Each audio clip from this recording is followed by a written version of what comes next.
Yeah, well, Trinidad gets 43 degrees. That means the rest of the countries around the world probably in flames, and we are probably on the way down.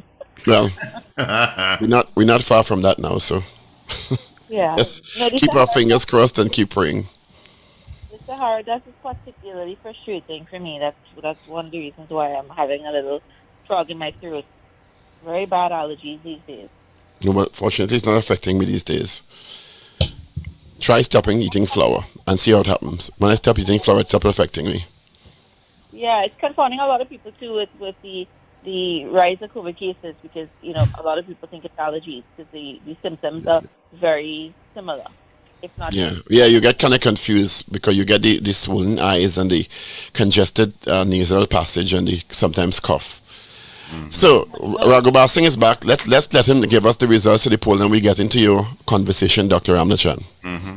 so. Well, of course, our poll this morning was whether you thought that the public health approach to dealing with crime, as suggested by the Prime Minister, is going to bear any fruit, is going to have any impact.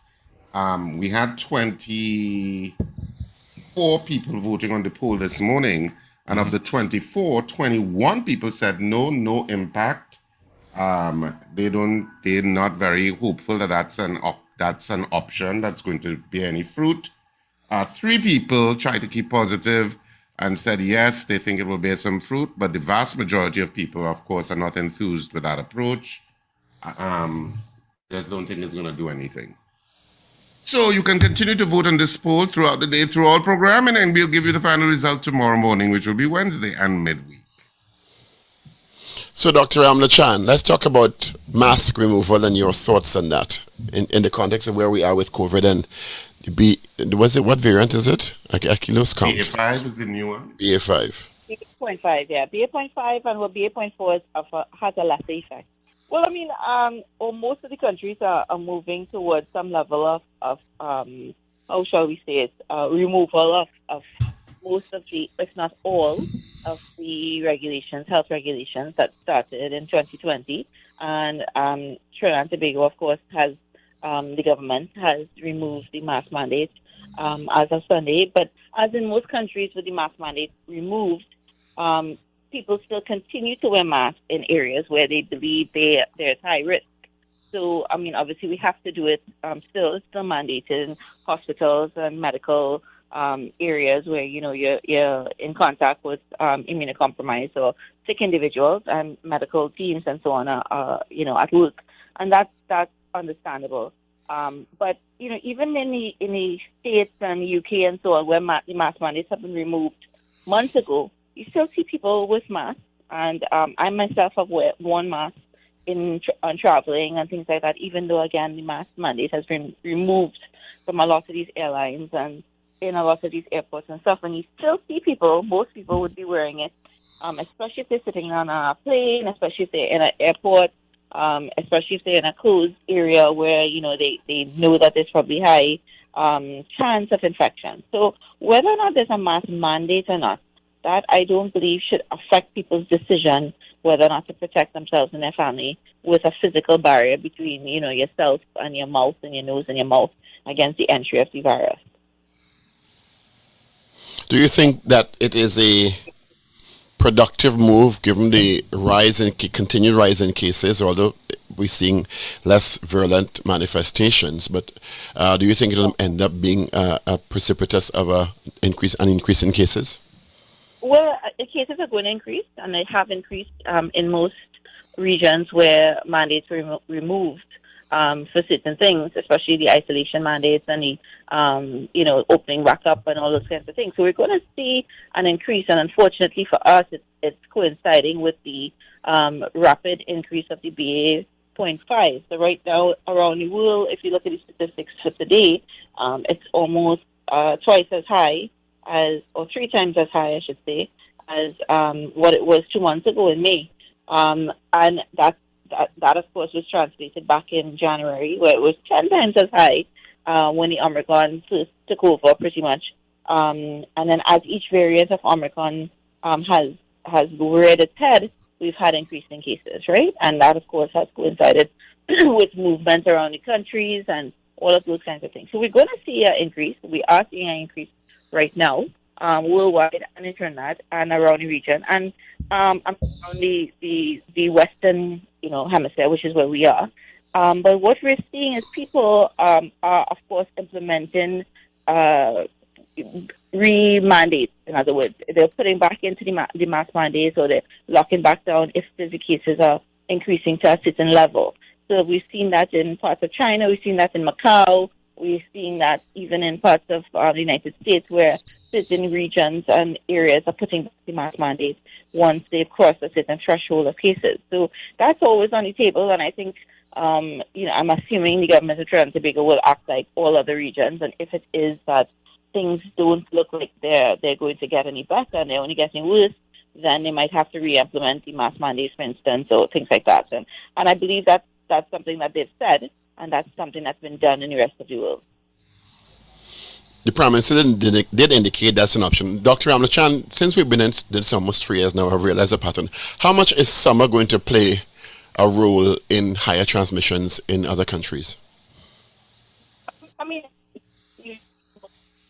right, and more, so we have people in August, obviously, 2020. You're breaking up, actually, so we're not hearing you clearly. Awesome. You can hear me better now? I'm going to take you off speaker. Yes, better now? Much better. Right, okay. Sorry, I had you on speaker because I was looking at my graph.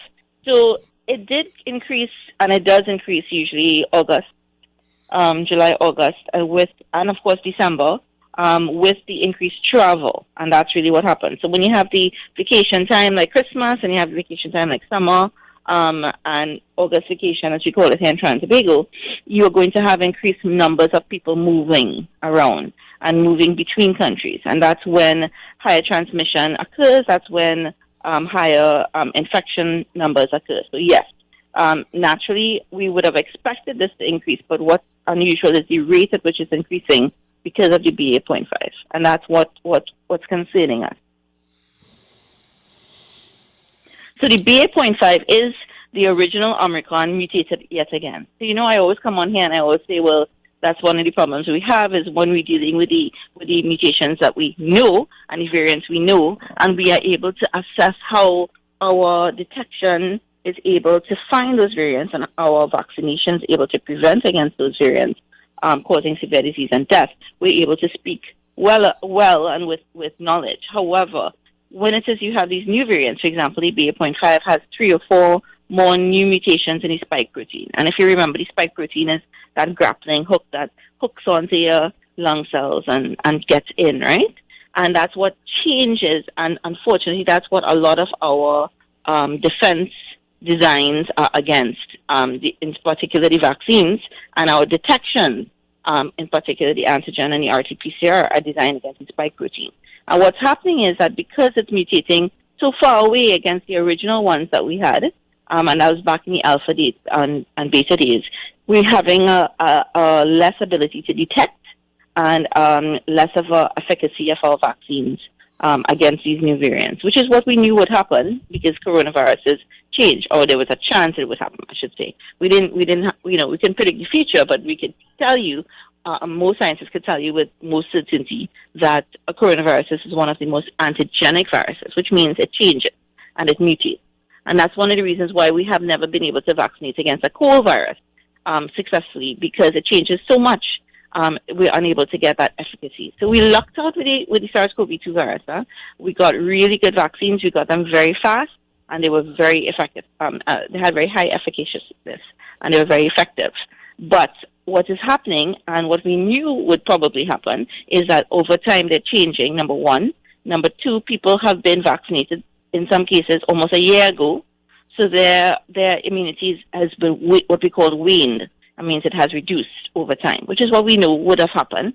But that means they have to get boosted. In particular, older people, everybody over 50, immunocompromised people, those are the people where you see that antibody and B-cell recognition levels dropping off. But if you get a third boost, or if you get even a fourth boost, after 3-4 months, you will get that level of antibodies really, really high.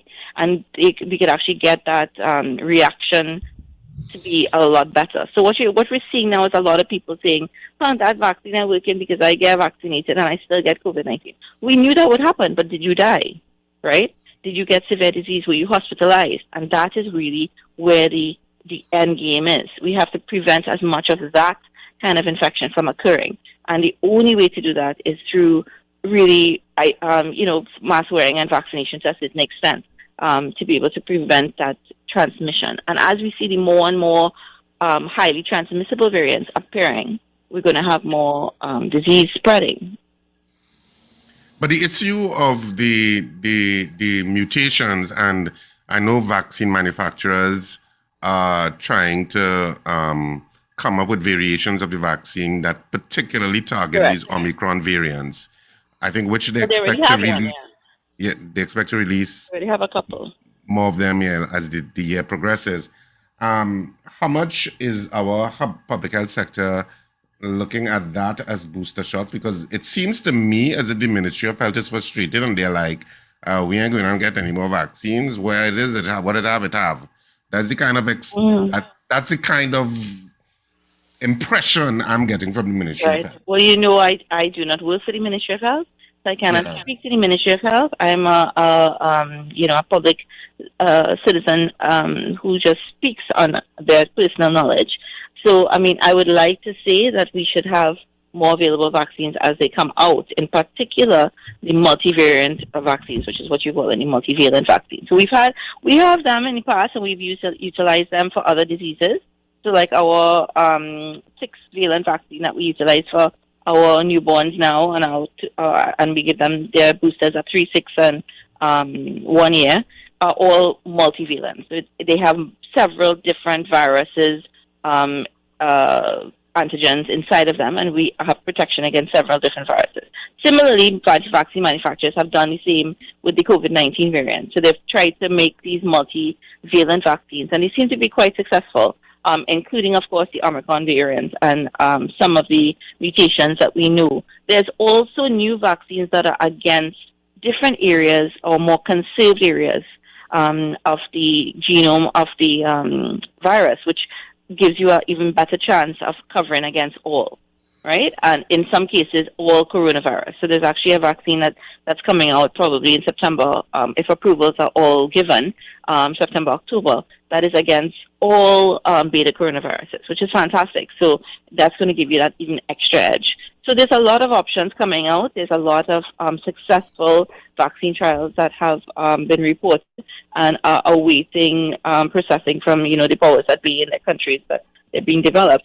And of course, I would love to hope that our regulatory agencies and health authorities will have some of those options available for us later on in the year or the beginning of next year. But in the meantime, there's no loss in boosting and utilizing the vaccines that we already have. We have, and we still have thousands of vaccines in this country that are sitting in freezers being unused because we are still stuck at that 50% rate vaccination. So I completely concur with the level of frustration that people in government who are in charge of this might feel. I feel it, and I'm not even in their position and in their shoes, because the education and the knowledge of which people need to be able to understand that vaccination is the better option than natural infection and risking death and severe disease and possibly long COVID and possibly MIS-C in the case of your children. Those are not nice conditions. If you talk to anybody who has long COVID, in some cases they are so depressed to the point of almost suicide. If you talk to some parents whose children have had MIS-C and who've been hospitalized for months in some cases or suffering from symptoms months later, almost years later, again, you don't want to be in that position. So if you have an option in which to prevent that, why not take it? Yeah. Is it that do you have information as to whether the amount of testing that people have been pursuing has reduced? Because I know people are doing a lot of home tests, but you can tell. 100%. I mean, we test, right? So we are Geneticist diagnostic tests, other labs tests, and of course now with the travel requirement reduced or removed in most countries, People are just generally not testing. And that is one of the big problems we have, is that we just don't know the real numbers.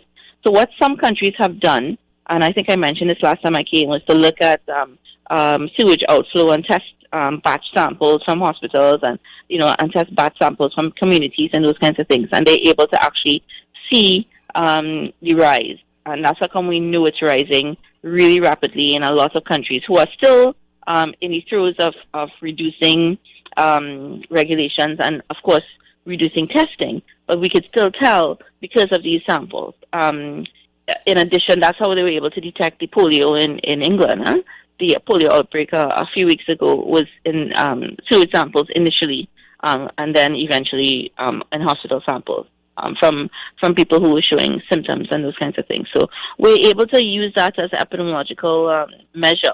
So we know worldwide cases are rising, even though testing in itself is decreasing. And people are using home kits, and some people, again, as I say, because of this onset, specifically in Trinidad and Tobago and in other countries with the summer cold, right? We always have a summer cold. We always have sniffles. People are like, oh, it's nothing, and they're going about their business normal. In some cases, not wearing masks, not isolating, and of course, spreading it. And that is what is the problematic situation that we're in right now, is that we aren't able to control symptomatic spread in addition to asymptomatic spread without, unfortunately, the regulations and so on. But at the same breath, we have to move to a place where we're getting information, but we're not restricting movement and those kinds of things. So, I mean, it's a dilemma. It's definitely a worldwide So how do we balance that? How do we reconcile, well, it's the infections, even from the limited data we have, because people are not testing, as you said, as much. Numbers are rising, even with people being tested less. And at the same time, because people are quite frankly fed up, they're reducing restrictions and trying to get life back to normal. What's the danger in that, if there is one? Well, the danger, of course, is in transmissibility and infection of people who are immunocompromised, people who might die, younger children who are not yet vaccinated, older people who cannot be vaccinated. The danger is the same. I don't think the danger has reduced by any means. I think what has reduced is, as you said, because of the government's need to try to move towards a normalcy, so to speak. That is what has changed. But the presence of the virus and the movement of the virus in the world is not. In fact, we are much higher now than we were in cases worldwide than we were with Delta last year. We are almost 3 times as high. So what is different is the severe disease and death. That has reduced because this virus doesn't have, this variant, doesn't have as much severe disease and death associated with it, which is, of course, great news. But the transmissibility is much higher. So it's going to transmit as high as probably Omicron or higher, but it's not going to have as much severe disease and death as Delta. However, in the immunocompromised people, it's the same risk. In the older people, same risk. In the younger people, same risk. And in the people who cannot take the vaccine for whatever reason, or are not, or unvaccinated because of choice, it's the same risk. Staying with the vaccine a bit, because you mentioned a while ago there's a new vaccine that hopefully will become approved. There's several vaccines. Do you think vaccine companies are investing in making the volume of vaccines, since demand across the world has kind of plateaued? Well, some of them are stuck with many millions of doses that countries, in some cases, are refusing. So I think because of the subsidies and stuff they received, I don't think, it's a matter of really having losses and those kinds of things. But they've definitely been instructed, I believe, to slow production and also distribution, because a lot of times it's coming to places where distribution is halted or reduced. So nobody wants to see that level of wastage and those kinds of things. And a lot of these pharmaceutical companies, although they can bear the loss, are choosing not to. So I believe production is slowing, and distribution is also slowing, because they've met their quotas more or less for distribution and those kinds of things. And I think they're getting to a point where, but you have to remember, a lot of countries have met their their levels, right? So some countries are 90%, 80%, at least 2 doses. And some countries, of course, are 70, in some cases, 60% for boosters. So other countries, of course, are still at the 2 and 3%, especially the African countries and some of the Asian countries, North Asian countries and so on. They don't have those high levels that should be there, especially for the transmissibility and the spread of it. But however, I think they're probably slowed, but I don't think it's a position of like cutting off completely. If we could move the conversation a bit to monkeypox, which seems to be spreading in some countries. As Barbados has reported their first case over the weekend, and the Ministry of Health has said there's systems in place to deal with monkeypox. Give us an overview of monkeypox and how that's going around the world, please. Well, sure. Monkeypox is a member of the poxviridae family, right? So that is related to the smallpox and vaccinia. It's unrelated to chickenpox. So chickenpox is a misnomer, so to speak. The name pox associated with that disease doesn't necessarily indicate any relationship to this group of viruses, right? It first came up many years ago in Africa, associated most likely with transmission from, again, another zoonotic jump from an animal to a human. It's called monkeypox because it was first isolated and detected in the lab with macaque monkeys. It doesn't mean that it was first found there. It was just that was the first time that it was able to what we call use Koch's postulates to be able to determine cause of infection and reason for infection, and that was done with this group of animals, and so it's called monkeypox. It's outbreaks. They have outbreaks throughout time since it was first detected back in the 1950s, and but most of the outbreaks were isolated to the African countries in which it appeared, and it never really left because the transmissibility was very low. What has changed with this round is that it seems to have mutated to become more transmissible and more infective, and also through possibly sexual contact, which was not really part of the the nature of that virus before. So that is what is concerning, number one. Its ability to be able to spread, and its ability to probably spread in other ways other than just physical contact. It seems to be spreading via sexual contact as well. And it's a respiratory virus.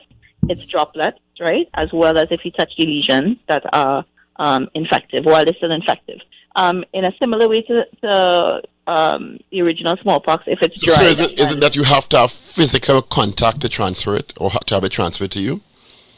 Well, that's what it used to be. Now it seems to be more a mix of physical, sexual, and respiratory, right? So the respiratory droplets are infective, but they don't stay in the air like coronaviruses or adenoviruses or cold viruses and so on. It's not like, how we have like a 8 to 9 hour spread where we can still get coronavirus from the air, right? That's why it's so important to have circulation and those kinds of things, because the spread of the droplets can remain airborne. It's a little bit different because they have a little bit bigger. So it's not the micro droplets and so on that can stay suspended for such a long period of time, but it can still spread via droplets and via respiratory droplets and so on. What is worrying about it is that the rate at which it's spreading and the nature in which it's changed and it's mutated. So that's what they're concerned about. It's not as more it doesn't have as much a high mortality rate or fatality rate as some of these other poxes, in particular smallpox. It is also a vaccine treatable with the original smallpox virus vaccine, which is a vaccinia vaccine now. Not the original, I should say, the one that we eradicated smallpox with. Now, you have to remember smallpox is one of those rare stories in that we had a successful eradication of smallpox in the world, and which is great. And even polio has been eliminated to a certain extent due to the vaccination. Now, the vaccinia virus vaccine that we use for smallpox, all of you all would have had this little, if you've had it, you would have a little circle on your shoulder. If you're old enough. If you're old enough, right? Well, if you've had the vaccine. And that indicates that you have a certain level of protection against smallpox and all poxviridae-related family viruses, including monkeypox. So what they've done and what they're doing is they do what we call cycle vaccination, whereas when they have a case identified, they isolate that individual and they do a cycle of vaccination around everyone who's been in contact with that individual. So it's not necessarily only a contact tracing, but they always try to do vaccination. Now, what's been happening is there's, of course, not many pockets or stores, I should say, of smallpox vaccine because, again, it was eradicated more than 40 years ago. So people and regulatory agencies have had to go back to their stock and try to, bring up their smallpox vaccinia virus vaccine into the system again to try to get vaccines available to individuals who had, been exposed, and that's what they're doing now. But yeah, that's the story. What are the symptoms? I think they're normal respiratory system symptoms, but then you will get this rash and pox-like spots on your body that become, of course, very very difficult to not itch and scratch and those kinds of things. And then it dries up after a few days, and most people recover quite, without any side effects and those kinds of things, or long-term effects, I should say. But it's a normal respiratory fever, aches and pains, chills, nose running, sore throat, but with the presence of that rash. What's next on the horizon for humanity? We had coronavirus. We have coronavirus. It's still here, several mutations. We now dealing with monkeypox, and you very early said, well, expect others. Yeah, well, that's the nature in which the world we live in, right? So one of the big contentions we have as being molecular virologists and geneticists and so on is the evolution of these viruses and bacteria to a certain extent, and our exposure to them. So as long as we have that jumping of the animal-human barrier, which we're going to have in the foreseeable future, and we keep encroaching on wildlife environments. People don't realize how connected this stuff is, because we sit in our little TVs in Trinidad and we're like, deforestation of the Amazon, that don't have nothing to do with me. Ozone depletion and all of this stuff has nothing to do with me. The warming oceans have nothing to do with me. Wildlife trafficking have nothing to do with me. Yes, it does, because this is when we get that jumping from animal, or what we call a zoonotic disease, jumping from animal into humans, and we get that crossing over and that risk of fatal disease coming into a population that is naive. It's never seen it before. That's what happened with coronavirus. That's what happened with Ebola. That's what happened with every single pandemic-related influenza we've had, including Spanish flu, including all of those different varieties and variants, avian flu, swine flu, and even in the original plague. All of that was bubonic plague. All of those things, and smallpox. All of those things jumped from an animal host into a human host. So the next pandemic is there. It can come at any point. The next virus and the next variant, of course, is just on the horizon, and we have to understand. We have to take precautions to live with that. Just because the government tells you don't wear a mask, it's not that you shouldn't wear a mask. Nobody has told you that you cannot wear a mask. They just say you're not obligated. It's not like they're saying don't wear a mask at all. They're saying we are not obligating you to wear a mask, and that's where the difference is. A lot of the UK and European countries and so on, and even the US, you still see people wearing masks months after their mandates have been removed. In some cases, years, depending on how where you live. And it comes back to your understanding and your evaluation of risk.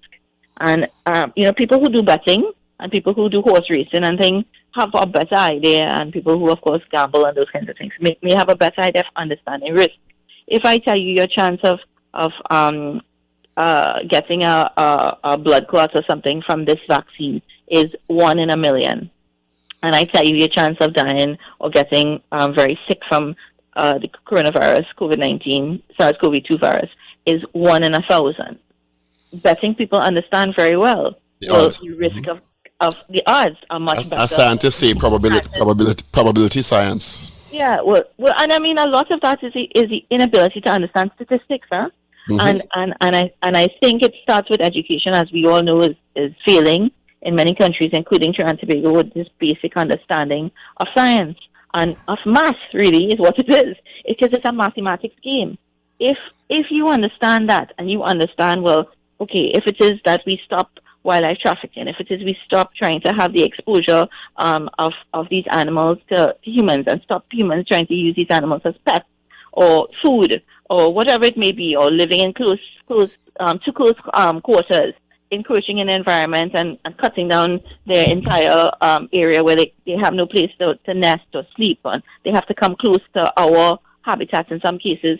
You know, I saw a picture the other day with a bear that's living underneath a house in the States, and every day a brown bear, he's coming out and rummaging through the garbage, getting his food and going back underneath his house. And I mean, you know, this is what's going to happen, and we have to understand the risk, one, in doing that, and the risk, two, in not protecting ourselves. Well, in closing, what's your advice to people? I mean, continue to wear a mask in crowded areas, which I certainly intend to do. I did it yesterday, up to yesterday. Going into the mall, I went in with my mask, and I was actually quite happily surprised to see, I would say about 60-70% of people in Long Circular Mall yesterday had on masks. Yeah, and I mean, I'll tell you, traveling through the last year or so of the pandemic, I didn't travel before, but the last year or so, many regions I visited where there were no mask mandates, you'd still see people with masks. You know, and that's I think is what is going to happen.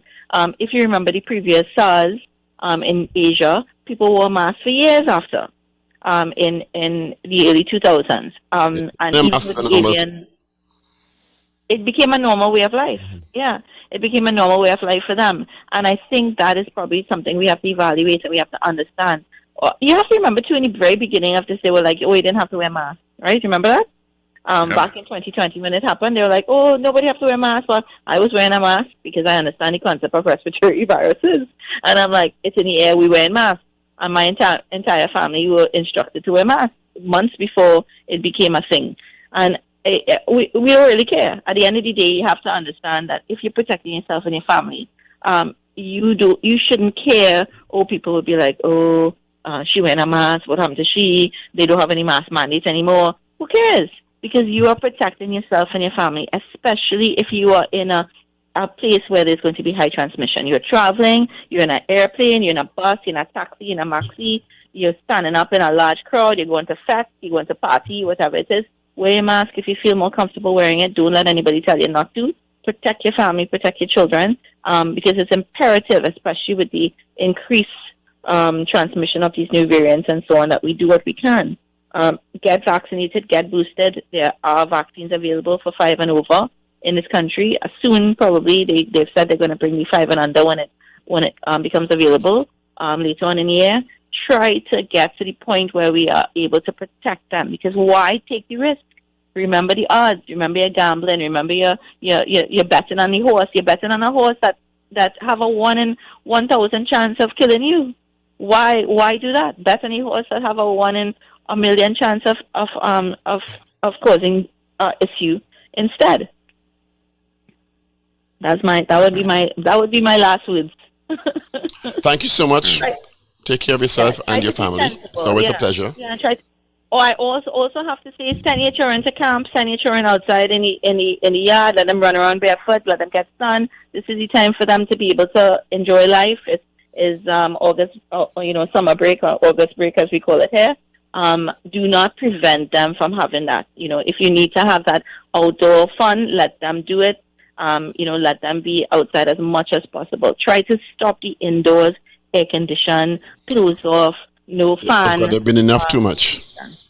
Yeah, they've been there too much. They've been indoors for 2 years. Yeah. Devices and those kinds of things. The vitamin D is what they need. They need that connection with the soil and bacteria and stuff to be able to get their probiotic systems in flow and be able to allow them to fight diseases. And, there's no need.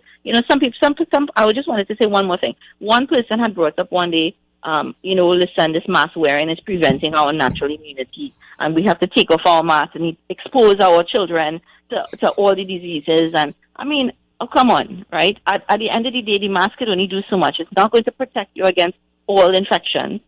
It's giving you a fighting chance against one particularly bad respiratory disease. And of course, even the monkeypox and some of the other ones where we have respiratory droplets circulating and flu and those kinds of things.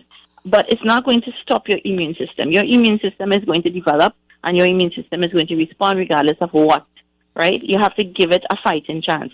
Vaccination and those kinds of things gives it a fighting chance. Protection of trying to stop the physical passage of those viruses into your body via a mask is going to give your immune system a fighting chance. And that's what we're trying to do.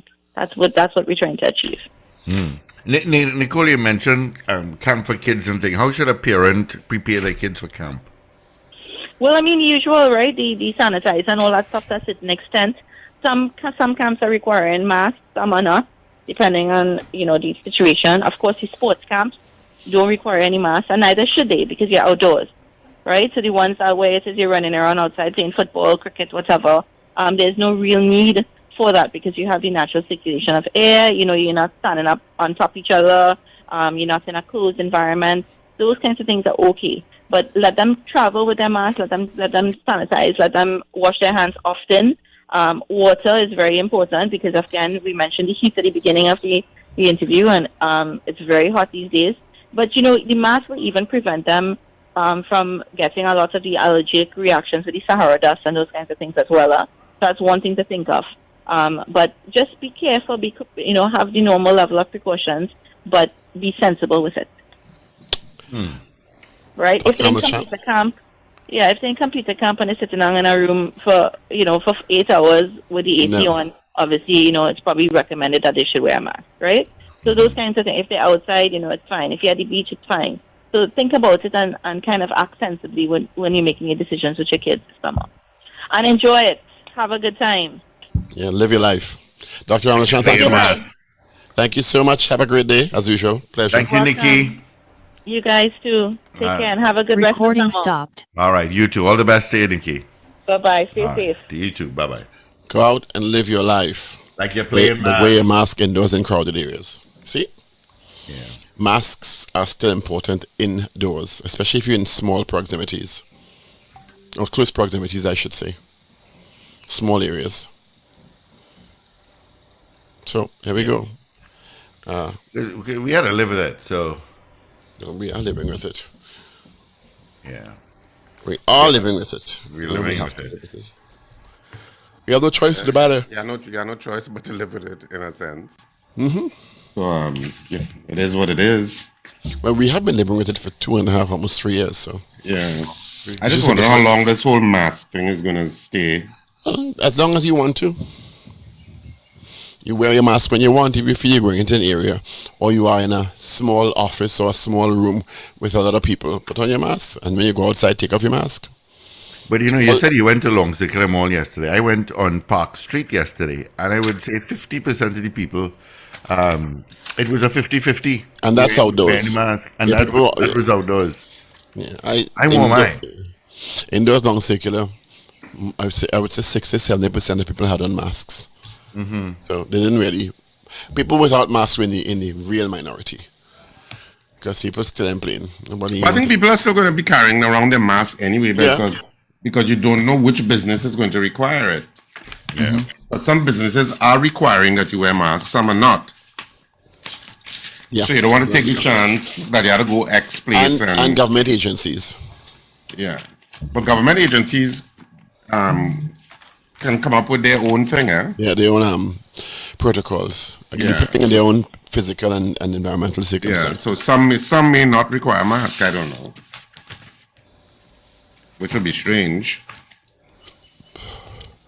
A couple calls? 2 calls? Yeah, we can take about 2 calls. We have 3.5 minutes before we head up to our news brief coming up at 8 o'clock. Of course, the number's 222-8255, 612-8255. North Americans, we have a toll-free number for you.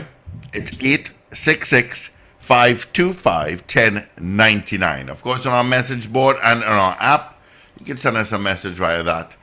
You should have an app by now. If not, you could go to your browser and go to power102fm.com and send us a message as well. All right? Interesting. Yeah. Interesting times we're living in. Yeah. And as she said with monkeypox, it's physical contact, some respiratory transfer, although the droplets don't stay in the atmosphere as long as coronavirus, COVID, and also sexual contact. My understanding is that, there's a little spike in New York. Yeah. There's a spike. What's TV again? No coronavirus, some sexual contact anytime soon. No, me or Wendell? You. I ain't saying a word.